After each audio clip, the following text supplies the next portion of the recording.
Yeah, but I think that's what I'm saying. Like it's hard for me to say that because when I go everywhere, all of those attributes are the same. You know, like it's no difference. You know, there's no difference in attributes. I can't. It's hard for me to say South Huntsville gives you this, and you know East Huntsville or North Huntsville gives you this.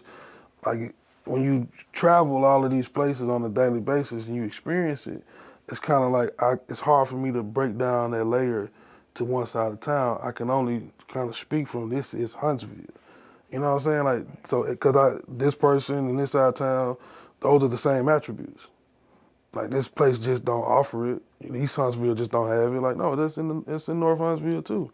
Matter of fact, we need to connect these two attributes together so they'll know that they're the same, to where we can kind of work at a higher level. So it's hard for me to say that one side of town does this one particular thing, because I just move around too much. So it's just all Huntsville to me. 10th Calvary Hill, my favorite. My grandmother, the street that's called Calvary Street was supposed to be Lucille Street.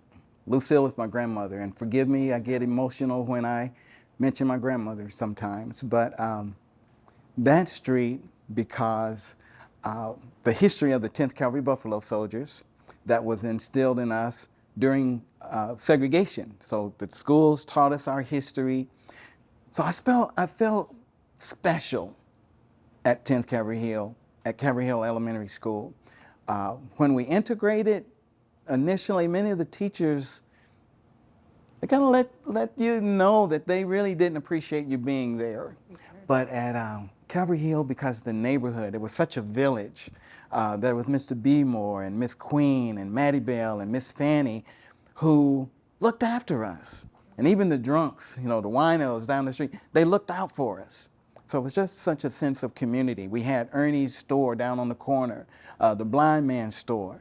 These were folks in the neighborhood that looked out for you. And we just really appreciate that experience. I wouldn't change it for anything. Tell me, what does the future of Huntsville look like? What will we see in 5 years from now? Right. Yeah, it's crystal ball time, I guess.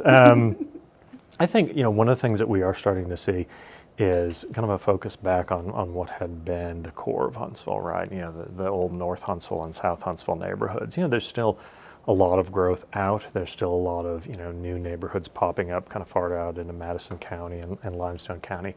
But I think you're seeing a renewed almost appreciation for some of the older neighborhoods that really kind of founded Huntsville. Not just the historic districts in town, but if you look at the kind of reinvestment and the new home purchases in areas like North Huntsville, really throughout North Huntsville, in South Huntsville, even in older neighborhoods that we didn't always know were there, there's actually some fairly old neighborhoods on the other side of the mountain, out in the Cove area. We always think of big big developments like Hampton Cove, but there are lots of little neighborhoods that are kind of tucked sort of on the apron of the mountains.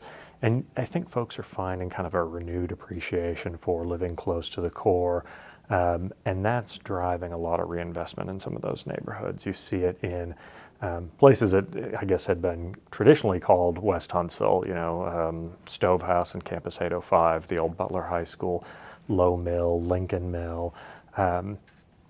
You're seeing a lot of folks kind of moving into those areas, and you're starting to see an emphasis on kind of local investment in neighborhoods, that you're seeing creation of kind of small neighborhood nodes. You know, the temptation is always to talk about downtown, right?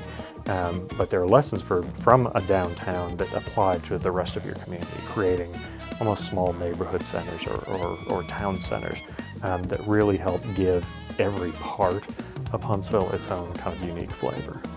Listen to Hello Huntsville podcast today on all your favorite podcast platforms.